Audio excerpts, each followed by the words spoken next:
सरस्वते नमः। श्रीगुरुभ्यो नमः। वक्रतुंड महाकाय सूर्यकोटि समप्रभ निर्विघ्नं कुरु मे देव सर्वकार्येषु सर्वदा। या कुन्देन्दुतुषारहारधवला या शुभ्रवस्त्रान्वृता या वीणावरदण्डमण्डितकरा या श्वेतपद्मासना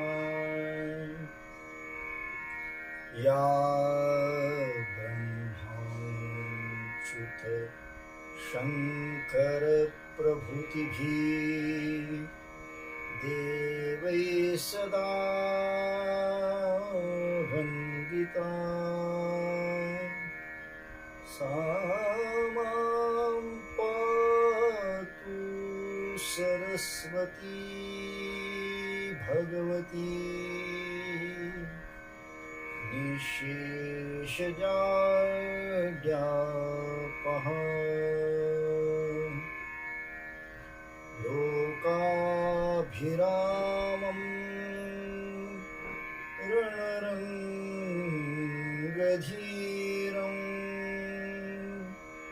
राजीवनेत्रं रघुवंशनाथं कारुण्यरूपं करुणाकरं तं श्रीरामचन्द्रं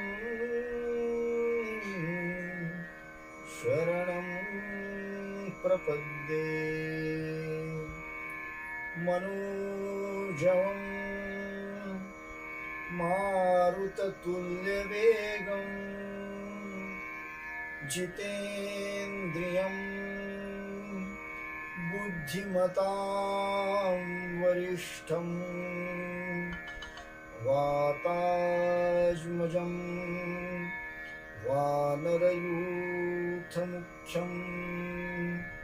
श्रीरामदूतं शरणं प्रपद्ये। मूगं करोति वाचालं पङ्गुं लङ्घयते गिरिं यत्कृपातमहं वन्दे परमानन्दमाधवम्।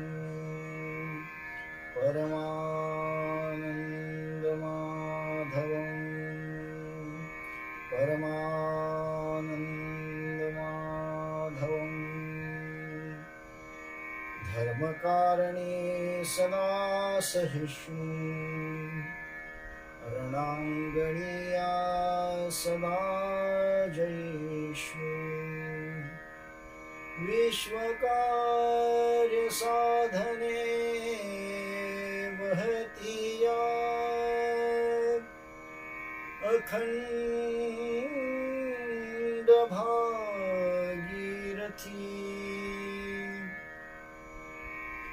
जयतु सा भारतीय संस्कृति।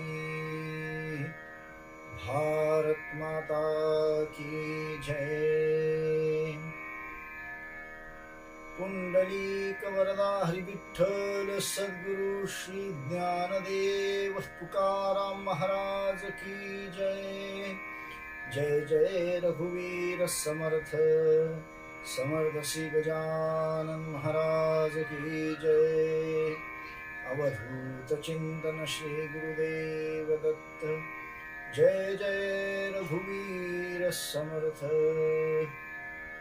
जगाचा कल्याणा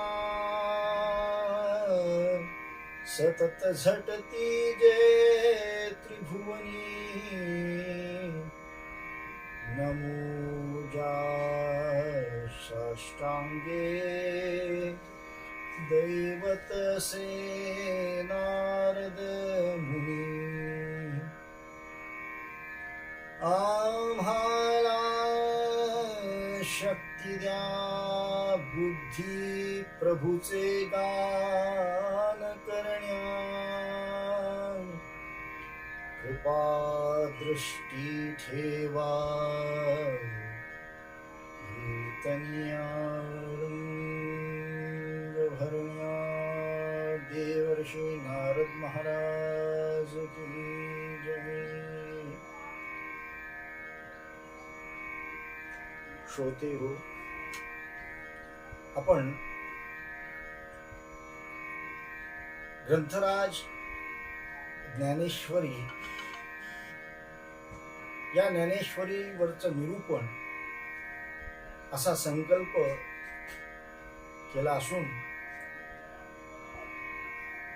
त्यातील भाग दुसरा म्हणजेच अध्याय क्रमांक 1 अर्जुन विषाद योग या योगातील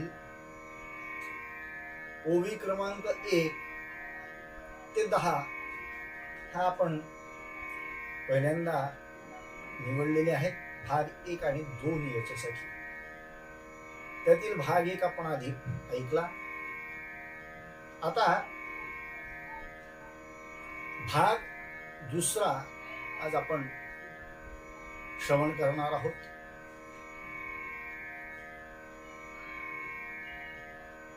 एक विचार करण्यासारखी गोष्ट आहे की 12व्या वर्षी ज्ञानदेव ज्ञानेश्वर महाराज हे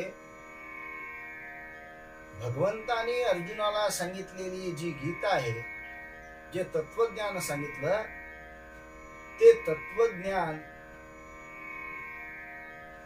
वयाच्या 12व्या वर्षी संस्कृत मध्ये असणार मराठी मध्ये फक्त आपणा सर्व भक्तांना ते समजावं। आपल्याला गीतेत भगवंतानी अर्जुनाला काय उपदेश केला, अर्जुन हा कसा निमित्त आहे आणि प्रत्येक व्यक्तीने या उपदेशावर कसं चाललं पाहिजे याचं पुरेपूर मार्गदर्शन ज्ञानेश्वरांनी ज्ञानेश्वरी या ग्रंथातून केलेलं आहे। आणि हे करत असताना त्यांनी इतका बारकाईने त्याचा अभ्यास केला आहे, इतक्या बारकाईने त्या विषयाला हाताळलं आहे। बारकाईने हाताळत असताना कुठेही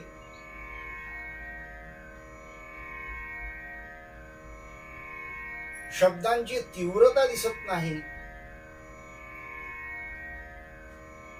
आणि प्रत्येक वेळेला विनम्र भाव हा या ज्ञानेश्वरांच्या लिखाणामध्ये ओतप्रोत भरलेला आपल्याला जाणवतो।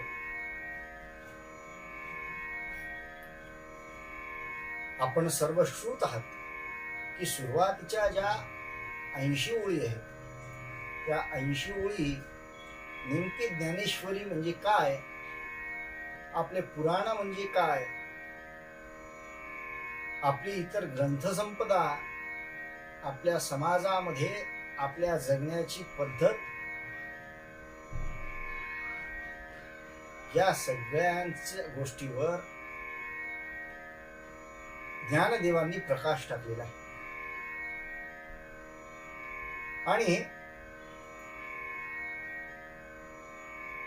सुरुवातीच्या ओळी झाल्यानंतर जवळपास 70-80 ओळ्यांच्या नंतर मग पुढे अध्याय क्रमांक 1 गीता, अर्जुन विषाद योगाचा पहिला अध्याय, अर्जुन विषाद योग पहिला अध्याय आणि त्याचा पहिला श्लोक आणि त्याच्यावर मग ज्ञानेश्वरांनी केलेल्या ओवी,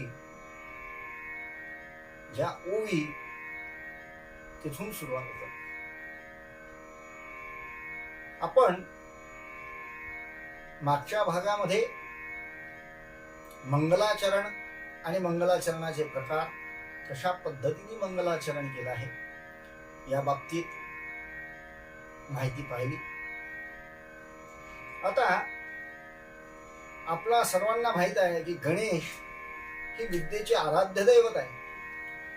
तिन्ही लोकांमध्ये सर्वमान्य असं हे गणेश विद्येचं आराध्य दैवत, हे आराध्य दैवत, या आराध्य दैवताला ज्ञानेश्वरांनी कसं त्यांचं वर्णन केलं हो. ज्ञानेश्वर महाराज म्हणतात की गणपतीच्या अलंकारात जी विविध रत्ने जडलेली आहेत, हा मागच्या भागातला थोडासा आपण भाग पाहतोय, ती म्हणजे प्रमेय आहे. आता प्रमेय म्हणजे काय हो, तर प्रमेय म्हणजे ज्ञान, प्रमेय म्हणजे तात्पर्य, प्रमेय म्हणजे सारांश, प्रमेय म्हणजे सिद्ध करण्याची गोष्ट, प्रमाणांनी सिद्ध करण्याचा विषय म्हणजे प्रमेय. प्रमेय याचा आपण गणिताशी म्हणजे शाळा शिकत असताना त्याचा गणिताशी निश्चितपणे हा प्रमेय या शब्दाचा संबंध आहे. कारण त्याच्यामध्ये एखादं गणिताचं उत्तर सोडवायचं असेल तर ते तुम्हाला सिद्ध करून जसं दाखवावं लागतं, त्या संदर्भात प्रमेय हा शब्द तिथे वापरला जातो. आता खेवणे हा जो शब्द आहे, खेवणे याचा अर्थ आहे जडणे, म्हणजे हा जो सिद्ध करण्याचा विषय म्हणजे ज्ञान, हे कशाच्या रूपात आहे तर पदपद्धती खेवणे प्रमेय रत्नांची, म्हणजे गणपतीच्या अंगावरचे जे अलंकार आहेत त्या अलंकारांमध्ये जे जडवलेले रत्न आहेत त्या रत्नांच्या संबंधी हे विधान आहे. गणेशाची उत्तम रेखीव वेश केलेली मूर्ती म्हणजे काय तर वेद आणि स्मृती पुराणे, हे वाङ्मय जे आहे हे म्हणजे गणेशाची उत्तम रेखीव अशी वेश धारण केलेली मूर्ती. या वाङ्मयातील जे शब्द आहेत वेद आणि स्मृती पुराण, या वाङ्मयातील शब्द गणेशाचं निर्दोष म्हणजेच अव्यंग असं शरीर असं ते आहे. गणेशाच्या मूर्तीची कल्पना सर्व शब्दांवर म्हणजे श्रुती, स्मृती, पुराणे या इत्यादी वैदिक वाङ्मयावर केलेली आहे. आणि श्री ज्ञानेश्वर महाराजांनी सर्वांची एकवाक्यता स्वीकारलेली आहे.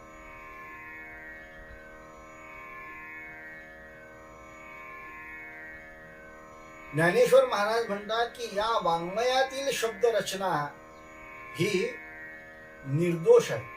निर्दोष म्हणजे काय हो तर पूर्ण भ्रमप्रमादादी दोषरहित आहे, म्हणजे कुठल्याही परिस्थितीमध्ये ती भ्रम निर्माण करीत नाही अशी आहे.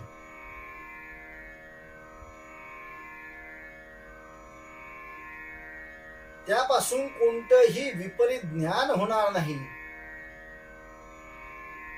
बरं, प्रमाद म्हणजे काय तर प्रमाद म्हणजे दुर्लक्ष होईल अशी पण नाहीये,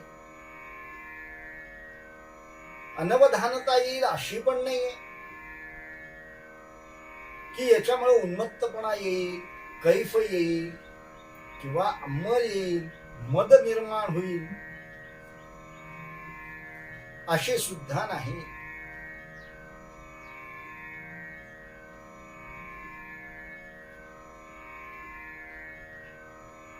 इंद्रियांना लालसावणारी आहे का? तशी पण नाही.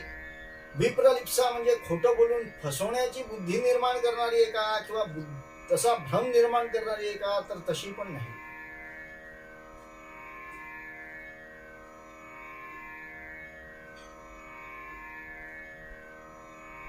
अशी ही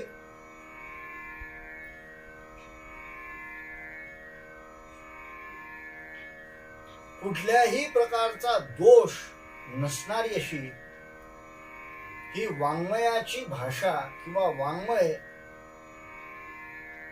निर्दोष असणार, हे निर्दोष असणार वाङ्मय म्हणजेच भगवान गणेशाचं स्वरूप आहे.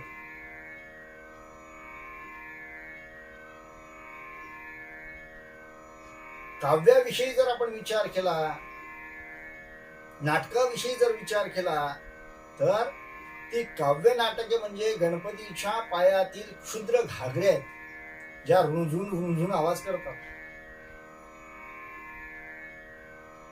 त्यांचा तो रुंझुणण्याचा आवाजही अर्थरूप आहे.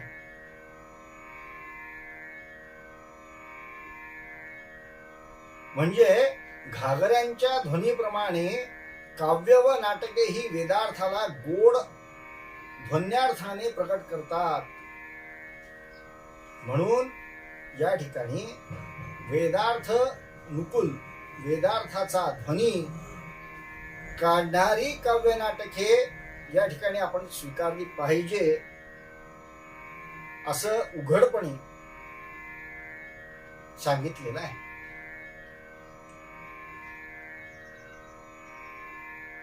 धर्माविरुद्ध विषय वासना वाढवून इंद्रियांचे चाळे पुरवणारी, धर्माविरुद्ध जी विषय वासना आहे तिची वाढ ज्याच्यामुळे होते, आपल्या इंद्रियांना जे चाळे सुचतात ते चाळे पुरवण्यासाठी ती प्रवृत्ती उत्पन्न करणारी काव्य नाटके येथे घेऊ नये असं प्रखरशाने निर्देशित केलेलं आहे. अर्थव्युत्पत्तीत निष्णात होऊन पाहणाऱ्याला या काव्य नाटकातून जे वैदिक सिद्धांत कौशल्याने मांडलेले आहेत ते सिद्धांत व्यक्त करणारी योग्य पदे हीच यातील रत्न, या ज्या अलंकारामध्ये, गणपतीच्या अलंकारामध्ये असणारी जी रत्न आहेत ती रत्न. पुढे असं म्हणतात ज्ञानदेव की जेथ व्यासादिकांची मती, तेची मेखला मिरवती, चोखाळपणे झळकती पल्लव सडका. या वैदिक वाङ्मयातील व्यासादिक दर्शनकार जे आहेत यांच्या विचारभ्रांताला असलेली मर्यादा म्हणजेच गणेशाच्या कमरेला बांधलेला शेला म्हणजेच मेखला आहे.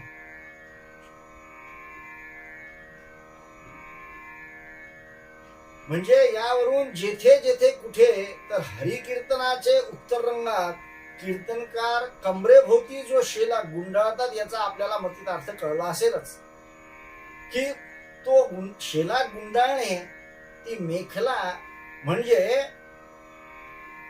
विचारभ्रांतांची मर्यादा हे दर्शवण्याचं काम करत असते.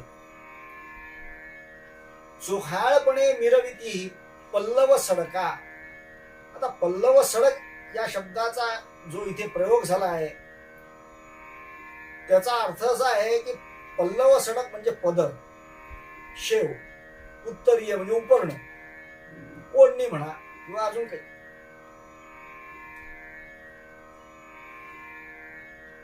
व्यासादिकांची मती हा भाग आपण मागच्या याच्यात पाहिलेला आहे. आणि ज्ञानेश्वर महाराज म्हणतात की जरी त्या शेल्याचे जे पदर आहेत, त्या उपरण्याचे जे पदर आहेत हे जरी वेगवेगळे भासत असले तरी सुद्धा ते एका शेल्याचे पदर आहेत. ते ज्या एका शेल्याला शोभा आणतात त्या पदरांची झळाळी ही ज्याप्रमाणे एका शेल्याला शोभा आणते त्याप्रमाणे दर्शनकारांचे विचार भिन्न जरी असले तरी ते एकाच अद्वैत वेदांताला या मताला पोषक असे असतात. पुढे ज्ञानदेव म्हणतात, देखा षडदर्शने म्हणिपती, म्हणजे वेदांतकार जे वेदांतात दर्शनकार जे झाले त्या दर्शनकारांबद्दल अद्वैत वेदांत हा मतप्रवाहच, या मतप्रवाहालाच हे सगळे पोषक आहेत, जरी वेगवेगळे असले तरी. हे इथे जाणलं पाहिजे. मग त्याच्यासाठी पुढे ज्ञानदेव म्हणतात की देखा षडदर्शने म्हणिपती, तेची भुजांची आकृती, म्हणाऊनी विसंवादे धरिती आयुधे हाती. गणपतीच्या हातामध्ये 4 हातांचा गणपती आहे आणि त्याच्या हातामध्ये वेगवेगळे विविध असे आयुध आहेत. गणेश पुराणात कृतयुगातील गणेशाची षडभुजात्मक वर्णन केलेले आहे. म्हणजे गणेशाला सुद्धा कृतयुगामध्ये 6 भुजा आहेत आणि या 6 भुजा असलेल्या गणेशाचं वर्णन कृतयुगामध्ये गणेश पुराणात आलेलं आहे. आणि तेच वर्णन या ठिकाणी ज्ञानेश्वरांनी षडदर्शनाच्या उपमेकरता घेतलेलं आहे. षडदर्शने ही काय आहेत हो? तर ही षडदर्शने ही ज्ञानेश्वरांची 6 बाहू आहेत. षडदर्शने ही गणेशाची 6 बाहू आहेत. आणि त्यातील जो प्रतिपाद्य विषय आहे तो विषय म्हणजे गणेशाच्या हातामध्ये असणारी आयुध आहेत. एक वैदिक दर्शन एका भुजेच्या निरनिराळेपणासारखे निरनिराळे दिसते. व भुजांचे निरनिराळेपण जे आहे, जसे निरनिराळ्या हातात निरनिराळी आयुधे आणि ही आयुधे निरनिराळे हात धारण करतात, त्या हातांना निरनिराळे आयुधे धारण करता येतात, त्याप्रमाणे निरनिराळ्या दर्शनांच्या विषयात निरनिराळेपणा दिसत असला तरी जशी ही षड हात षडभुजा एकाच शरीराच्या ठिकाणी निरनिराळ्या हातात निरनिराळे आयुधे आहेत, त्याचा उपयोग तो काय हो? तर त्याचा उपयोग हा शरीराच्या संरक्षणार्थच उपयोगला जाणार की नाही. म्हणजेच ही 6 भुजा जरी असली, याच्यात वेगवेगळे आयुध जरी असली, 6 भुजांमध्ये वेगवेगळी आयुध जरी असली तरी त्याची जी उपयोगिता आहे, त्याचा जो उपयोग आहे तो या एका शरीरासाठीच, एका शरीराच्या संरक्षणासाठीच होणार. त्याचप्रमाणे सर्व वैदिक दर्शने निरनिराळा विषय जरी प्रतिपादित असली तरी ती वैदिक अद्वैत सिद्धांताचा शेवटी पोषण करतात.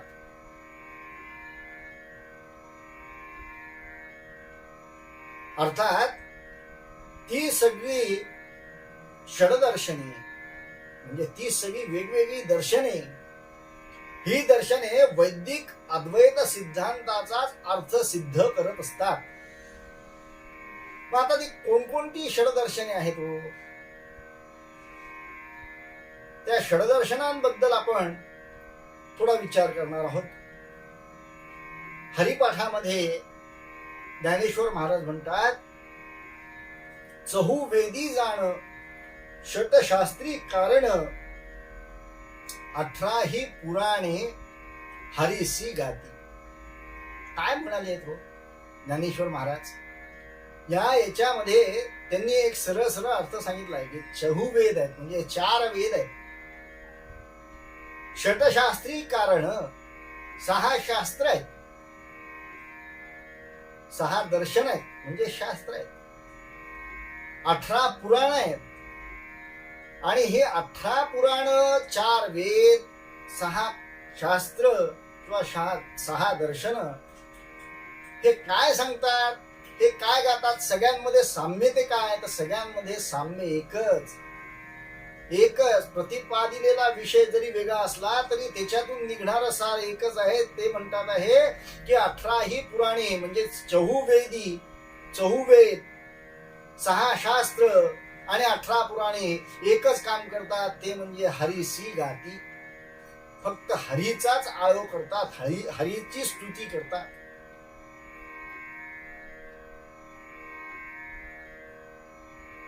म्हणजे आपलं शास्त्र हे किती विस्तारित आहे याबद्दल सामान्यातल्या सामान्याला त्याची जाणीव व्हावी, यासाठी सुद्धा ज्ञानेश्वरांनी हरिपाठामध्ये अशा अभंगांची रचना केलेली आहे.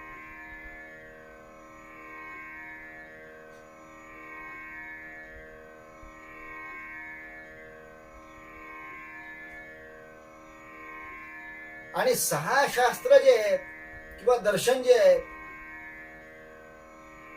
आता ते कोणकोणते आहेत आणि नेमकं काय ते सांगतात. या दर्शनशास्त्राबद्दल अनेकांनी अनेक पद्धतीने विचार मांडलेले आहेत. कोणी सकारात्मक मांडलेले आहेत, कोणी नकारात्मक मांडलेले आहेत, कोणी आस्तिक मांडलेले आहेत, कोणी नास्तिक मांडलेले आहेत. अनेक जणांचे अनेक मतप्रवाह आहेत. पण त्या मतप्रवाहांना छेद देत आपण पुढे जायचं. मतप्रवाह हे तर राहणारच, पण एखादा नकारात्मक बोलला किंवा त्याला जसा अर्थ हवाय तो तसा बोलला, तसा त्याचा अर्थ त्यांनी प्रकट केला, तसा त्यांनी अर्थ मांडला, तर तो चूक आहे असं म्हणण्यापेक्षा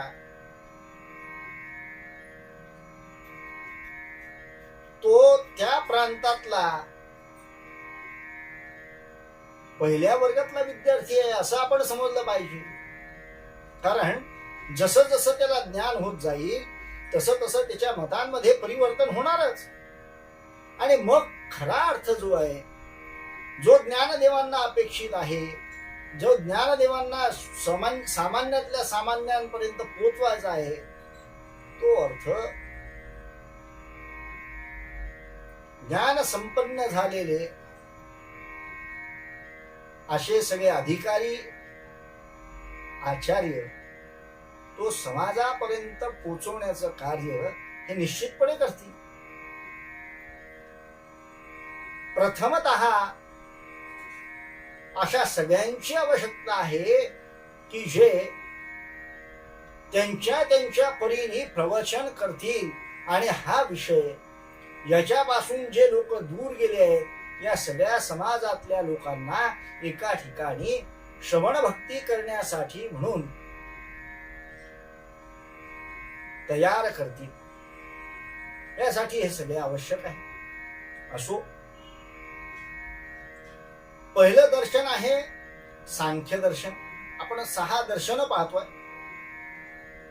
त्या 6 दर्शनामध्ये पहिलं दर्शन आहे सांख्य दर्शन.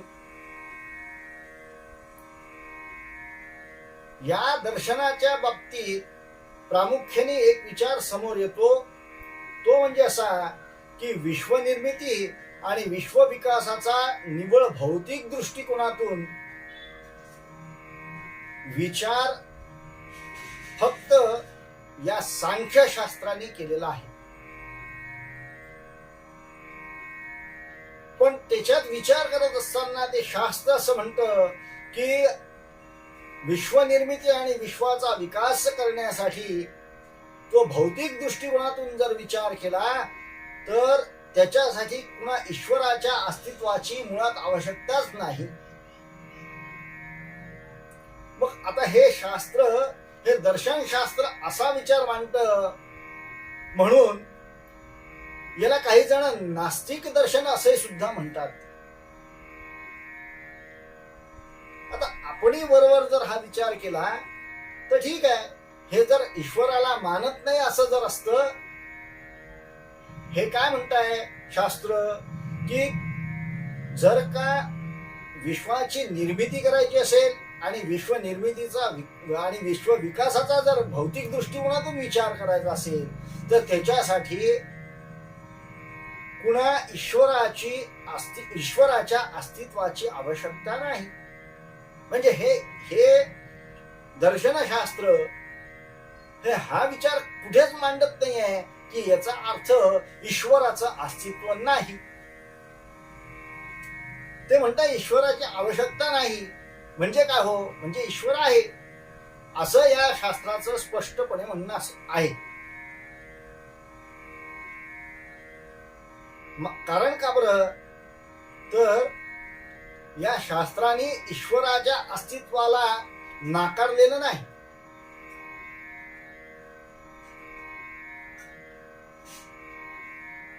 ईश्वराचं अस्तित्व मानलंय आणि सांख्य दर्शना व्यतिरिक्त इतरही शास्त्रांचं अस्तित्व अधोरेखित केलेलं आहे. आणि दुसरी गोष्ट, हे शास्त्र वेदांना विरोध करत नाही. म्हणजेच वेदांना ज्या अर्थी विरोध करत नाही त्या अर्थी ते आस्तिक असं आहे, ते नास्तिक नाही आहे. कारण वेद हे अपौरुषेय आहे.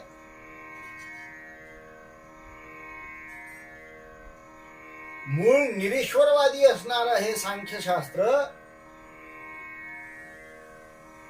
आज उपलब्ध नाहीये. पण हे आस्तिक असणारं सांख्यशास्त्र याचे जे जनक आहेत, हे जनक कपिल मुनी हे. आणि या सांख्यशास्त्रांच्या मांडणीमुळे त्यांना खूप मान प्राप्त झाला आहे, कपिल मुनींना. असं हे सांख्यशास्त्र आहे. जरी कोणी ते नास्तिक असं म्हणून मानलं असेल, मान्य, कारण याच्यामध्ये या शास्त्राचं म्हणणं आहे की विश्वाची निर्मिती करायची असेल, विश्वाचा विकास करायचा असेल तर त्यासाठी पुन्हा ईश्वराच्या अस्तित्वाची आवश्यकता नाही. म्हणजेच ईश्वराची आवश्यकता जरी या विश्वनिर्मिती आणि विश्व विकासासाठी नसली तरी ईश्वर आहे हे यांनी मानलेलं आहे. म्हणून हे नास्तिक नसून आस्तिक असंच हे सांख्यशास्त्र आहे. मी आधीच सांगितलं की या सांख्यशास्त्रांबद्दल, दर्शनाबद्दल आपल्या या शास्त्राच्या अभ्यासकांचे विविध मतमतांतर असू शकतात. दुसरं शास्त्र आहे योग दर्शन. सांख्य आणि योग हे दोन जे शास्त्र आहे ह्या बहुधा जुन्या विचारधारा असाव्या.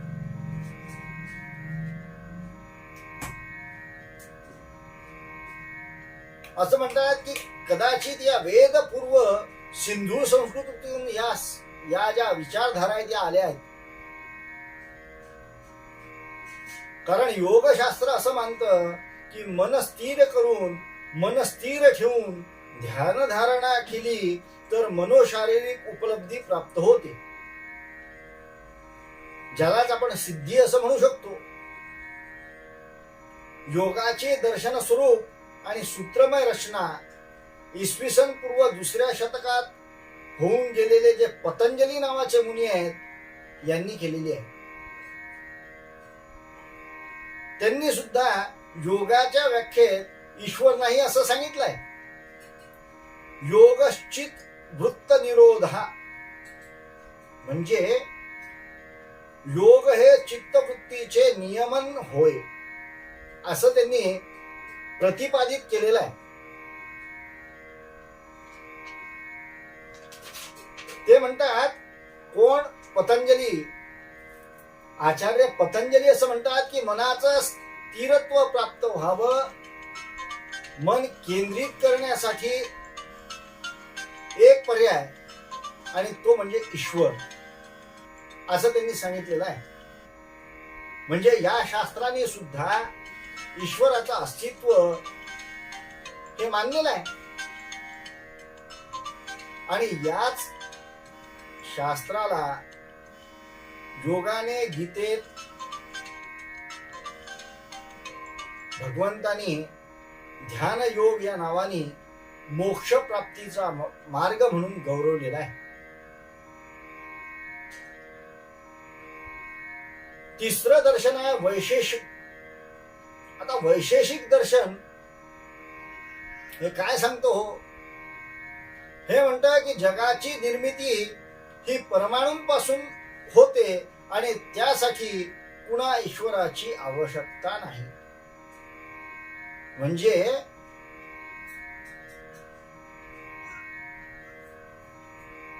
या जगाची निर्मिती होण्यासाठी परमाणूची आवश्यकता आहे. परमाणूपासून या जगाची निर्मिती होते आणि त्यासाठी पुन्हा ईश्वराची आवश्यकता नाही, असं हे शास्त्र, हे दर्शन शास्त्र असे विचार मांडतं. आणि याचे जे निर्माता आहेत ते आहेत कणाद मुनी. आता कणाद मुनी हे ज्या अर्थी असं मत मांडतात, परमाणू पासून जगाची निर्मिती, असं मत ज्या वेळेला मांडतात त्यावेळेला त्यांचं हे मत वैज्ञानिकासारखं आहे, शास्त्रज्ञासारखं वाटतं. आणि या दर्शनाचा कल नास्तिकतेकडचा असला तरी हे नास्तिक नाही, कारण या दर्शनाने सुद्धा वेदांना नाकारले नाही, वेदांचं अस्तित्व मानलेलं आहे. त्यामुळे हे वैशेषिक जे दर्शन आहे हे दर्शन सुद्धा आस्तिकच आहे. न्याय दर्शन, चौथ्या नंबरचं जे दर्शन आहे ते आहे न्याय दर्शन. आपण प्रत्येक दर्शनाबद्दल ज्या वेळेला पुढे पुढे जाऊ त्यावेळेला अजून विस्तारितपणे पाहू, पण सध्या आपण थोडक्यात याच्याबद्दलचे मतप्रवाह हे बघतोय. आणि आपण 6 दर्शन कोणते, पुराण कोणती, याचा आपण ज्ञान व्हावं या उद्देशाने म्हणून हा विषय अशा पद्धतीने इथे मांडतोय. न्याय दर्शन याचे प्रणेते जे आहेत हे गौतम मुनी. आता या दर्शनाची जी निर्मिती झाली आहे म्हणा, किंवा याचा वापर जो होत होता किंवा होतो तो कशासाठी, तर वादविवादांसाठी या शास्त्राचा, या वेदा, या दर्शनाचा उपयोग होत असे. म्हणून याला वादविद्या असं सुद्धा नामकरण आहे. न्याय म्हणजे काय हो, तर प्रमाण ठरवून तत्वांची परीक्षा करणे. प्रमाण ठरवून तत्वांची परीक्षा करणे. हे दर्शन स्पष्टपणे सर्वज्ञ, सर्वव्यापक आणि सर्व शक्तिमान ईश्वराचे अस्तित्व मानणारे दर्शन आहे. पण हे दर्शन ईश्वराला सृष्टीचे घटक द्रव्य कारण असे मानत नाही. हे दर्शन ईश्वराचं अस्तित्व मानतं, मात्र ईश्वराला सृष्टीचं घटक द्रव्य कारण असं मानित नसून ते फक्त निमित्त कारण, असं ईश्वराला निमित्त कारण असं मानतं. असं हे न्याय दर्शन आहे. आणि याचे प्रणेते गौतम मुनी आहेत. यानंतर 5वं जे शास्त्र आहे ते 5वं शास्त्र आहे मीमांसा, किंवा याला पूर्वमीमांसा असे म्हणतात. हे जे दर्शन शास्त्र आहे हे दर्शन शास्त्र आहे जैमिनी ऋषींचं. त्यामुळे याचे प्रणेते जैमिनी ऋषी असल्यामुळे, याचे निर्माते जैमिनी मुनी असल्यामुळे या शास्त्राला, या दर्शनाला जैमिनी सूत्र असं सुद्धा म्हणतात. यज्ञ, आत्मा, वेद प्रामाण्य हे सर्वच्या सर्व हे मीमांसा शास्त्र किंवा मीमांसा पूर्वमीमांसा दर्शन हे मानत. आणि मुख्यत्वे वैदिक यज्ञांच्या कर्मकांडाशीच संबंधित हे दर्शनशास्त्र आहे.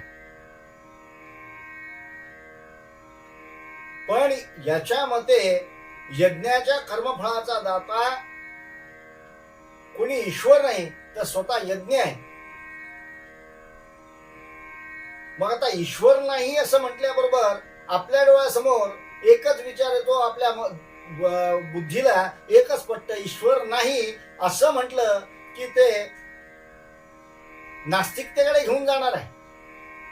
म्हणजे एखादी व्यक्ती जर ईश्वराचं अस्तित्व मानायला तयार नसेल तर आपण त्याला नास्तिक म्हणून मोकळं होतो. तसं हे शास्त्र यज्ञाच्या कर्मफळाचा दाता कोणी ईश्वर नसून स्वतः यज्ञ आहे असं मानणारं शास्त्र आहे. त्यामुळे या शास्त्राला, या दर्शनाला तसं पाहिलं, अशा दृष्टीने विचार केला तर नास्तिक म्हटलं पाहिजे. पण महत्वाची जी गोष्ट आहे ती महत्वाची गोष्ट हे शास्त्र सुद्धा, हे दर्शन सुद्धा वेद आणि यज्ञ यांना मानणारं शास्त्र आहे. मग जर वेद आणि यज्ञ यांना मानणारं शास्त्र असेल आणि या कसोटीहून जर याची परीक्षा केली, याचा विचार केला तर हे आस्तिक असं प्रतिष्ठित होणार नाही का? या आस्तिक प्रतिष्ठेतच ते गणले जाईल. 6वं जे शास्त्र आहे ते शास्त्र आहे उपनिषद, वेदांत दर्शन किंवा याला उत्तर मीमांसा असे म्हणतात.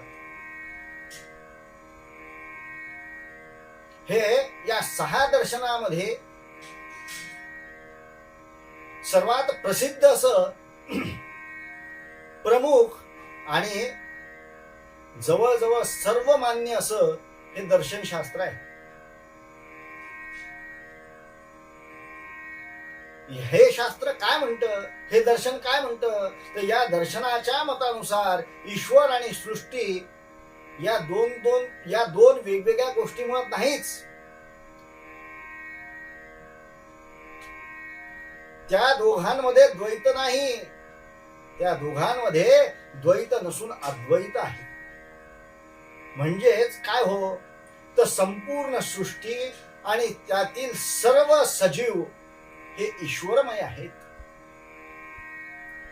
आत्मा, परमात्मा हा एकच आहे असे संपूर्ण अद्वैत मानणारा हिंदू धर्म हा जगातील एकमेव आहे. पारसी, ज्यू, ख्रिस्ती व मुसलमान हे सर्व एकेश्वरवादी धर्म आहेत. हे सगळे द्वैतवादी आहेत असे आपण जर म्हटलं तर ते वावगं होणार नाही. कारण हे असं मानतात की यांच्या एकेश्वर ईश्वर आणि त्याने निर्माण केलेली ही सृष्टी हे दोन्ही वेगवेगळे असं ते मानतात. त्यांच्यामध्ये हा मतप्रवाह आहे. पण या शास्त्रामध्ये, या उत्तर मीमांसेमध्ये असं नाही. त्याच्यामुळे हे सर्वमान्य असं शास्त्र आहे, सर्वमान्य असं दर्शन आहे की जे ईश्वर आणि सृष्टी त्यांनी निर्माण केलेली आणि या सृष्टीतील सर्व सजीव हे ईश्वरमय आहेत, ते द्वैत नाही आहेत, ते अद्वैत आहेत असं मानणारं हे शास्त्र आहे. अशा या 6 दर्शनाची निर्मिती झाल्यानंतर काही उपनिषदांची निर्मिती झाली. जसं आपण चहुवेदी जाणं 6 शास्त्री कारण 18 पुराणे हरिसी गाती, सगळ्यातून एकच आहे की ईश्वर म्हणजे वेद ईश्वराचं अस्तित्व हे प्रत्येकाने मानलेलं आहे. म्हणून म्हटलंय ज्ञानदेवांनी की चहुवेदी जाणं षटशास्त्री कारण 18 ही पुराणे हरिसी गाती.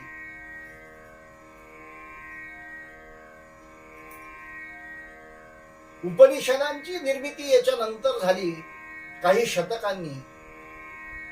बादरायणाचार्यांनी ब्रह्मसूत्रे नावाचा ग्रंथ लिहिला आणि त्यांनी नास्तिक मताला विरोध केलेला आहे. आणि नुसता विरोध करून ते थांबले नाही, तर त्यांनी ईश्वरवादाचं म्हणजे ब्रह्मवादाचं समर्थन केलं. आणि पुढे औपनिषदिक तत्वज्ञानच हिंदू धर्माचे मुख्य तत्वज्ञान बनले. आता संस्कृत भाषेमध्ये सर्वात प्राचीन ग्रंथाचा जर विचार केला तर त्या प्राचीन ग्रंथामध्ये पुराणे हे मुख्य. मग एकूण पुराण हे किती हो?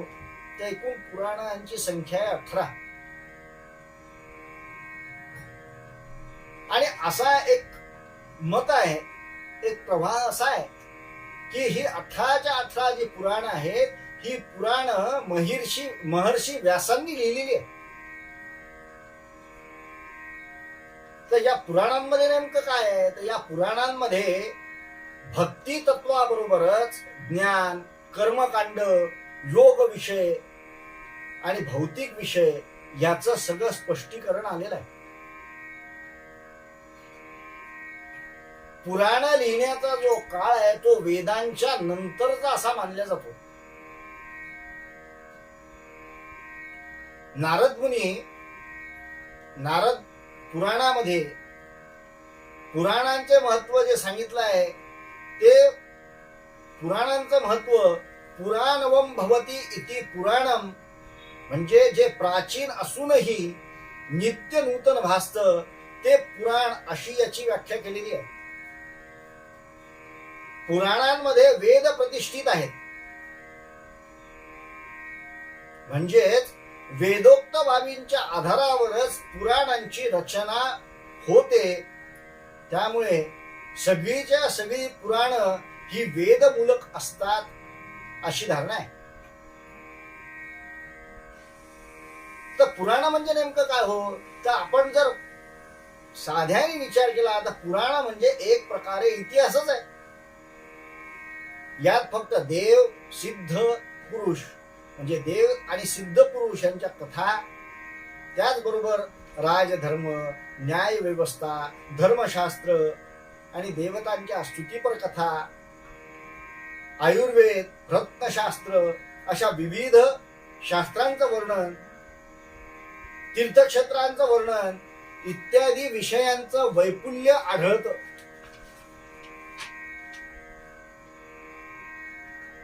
मत्स्य पुराणात नेमकं पुराण कशाला म्हणतात याची व्याख्या केलेली आहे. सर्गश्च प्रतिसर्गश्च वंशो मन्वंतराणीच वंशानुचरितम चैव पुराणम पंचलक्षणम. मत्स्य पुराणाने पुराणाची 5 लक्षणं सांगितलेली आहेत. कोणकोणती लक्षणं आहेत ती? तर पहिला आहे सर्ग. सर्ग म्हणजे काय हो? तर सृष्टीची निर्मिती. दुसरा आहे प्रतिसर्ग. प्रतिसर्ग म्हणजे काय? तर सृष्टीचा लय, निर्मिती त्याच्या विरुद्ध लय. सर्ग म्हणजे जगाची निर्मिती, सृष्टीची निर्मिती. आणि प्रतिसर्ग, प्रतिसर्ग याचा अर्थ सृष्टीचा लय. वंश, विविध वंशांची उत्पत्ती आणि वृद्धी. मन्वंतर, आता प्रत्येक मन्वंतराचं एक वैशिष्ट्य आहे. मन्वंतर म्हणजे एक विशिष्ट प्रकारचे सूर्याच्या कालगणनेनुसार चा काळ, एक विशिष्ट काळ, त्याला आपण मन्वंतर असं म्हणतो. वंशानुचरित अशी ही 5 लक्षणांनी युक्त संहितेला पुराण असं म्हणतात. आता 18 जे पुराण सांगितले आहे, हे पुराण कोणकोणती आहेत? तर एक त्याच्यासाठी एक श्लोक आहे. तो श्लोक काय आहे? मद्वयम भद्वयम चैव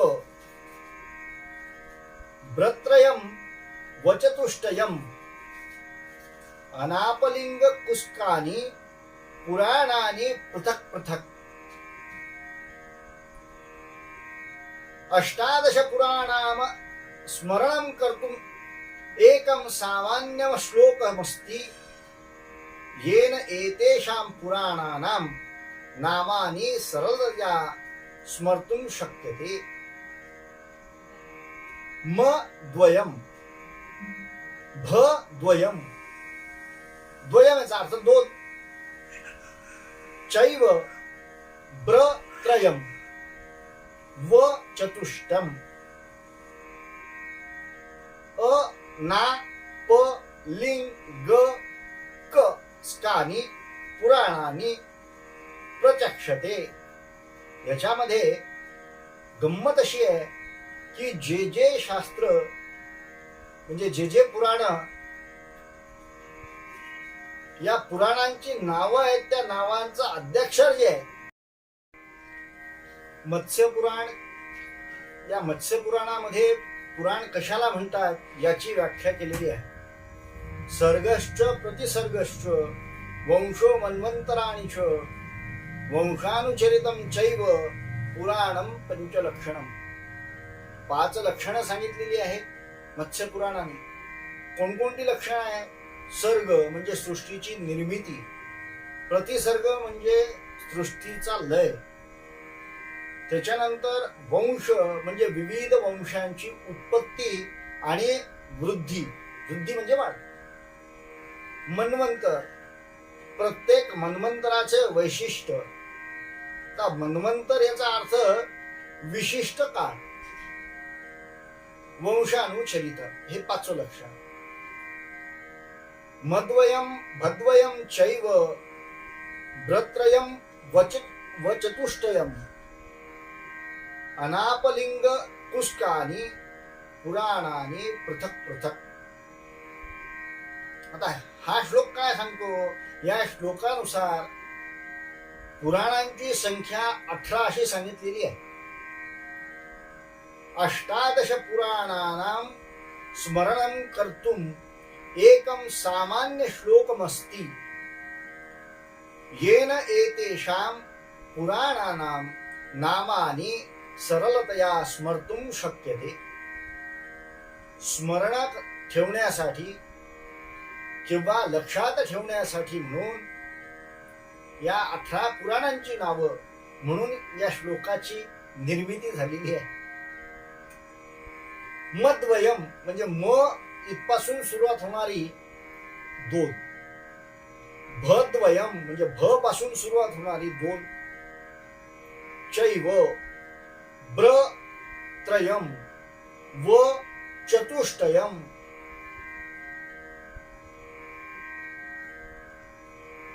अ ना प लिंग ग आणि क स्कानी पुराणानी प्रचक्षते.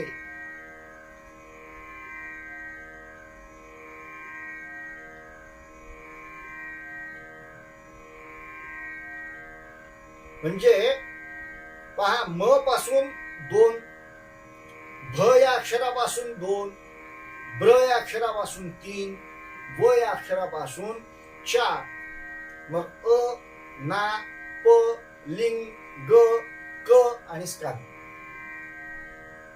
असे 7 म्हणजे वरचे 11 आणि हे 7 अशा 18 पुराण. अशा 18 पुराणांची संख्या सांगितलेली आहे. कोणकोणते पुराण आहेत हो? तर अग्निपुराण, कूर्म पुराण, गरुड पुराण, नारद पुराण, पद्म पुराण, ब्रह्म पुराण, ब्रह्मवैवर्त पुराण, ब्रह्मांड पुराण, भविष्य पुराण, भागवत पुराण, याला देवी भागवत असं सुद्धा म्हणतात, मत्स्य पुराण, मार्कंडेय पुराण, लिंग पुराण, वराह पुराण, वामन पुराण, वायू पुराण, याला शिवपुराण असं दुसरं नामकरण आहे, विष्णू पुराण आणि स्कंद पुराण. आता असा शास्त्रामध्ये उल्लेख आहे की या व्यतिरिक्त महर्षी वेदव्यासांनी जी 18 पुराण आणि अजून 18 उपपुराण याची सुद्धा रचना केलेली आहे. हे उपपुराण म्हणजे काय हो, तर या पुराणांची ही जी 18 प्रमुख पुराण आहेत, या पुराणांचं संक्षिप्त रूप आहे. उपपुराणांची संख्या ही जरी 18 काही ठिकाणी सांगत असले तरी जवळपास ती 28 अशी असावी. तर त्याची नावं पण आपल्याजवळ आहेत. ती नावं कशी आहेत, तर आदित्य पुराण, आचार्य पुराण, एकाम्र पुराण, औषणस पुराण, याला उषणः, उषणस आणि उष्णा असे सुद्धा नामकरण आहे. कपिल पुराण, कल्की पुराण, कालिका पुराण, गणेश पुराण, दत्त पुराण, दुर्वास पुराण, नीलमत्त पुराण, नृसिंह पुराण, पराशर पुराण,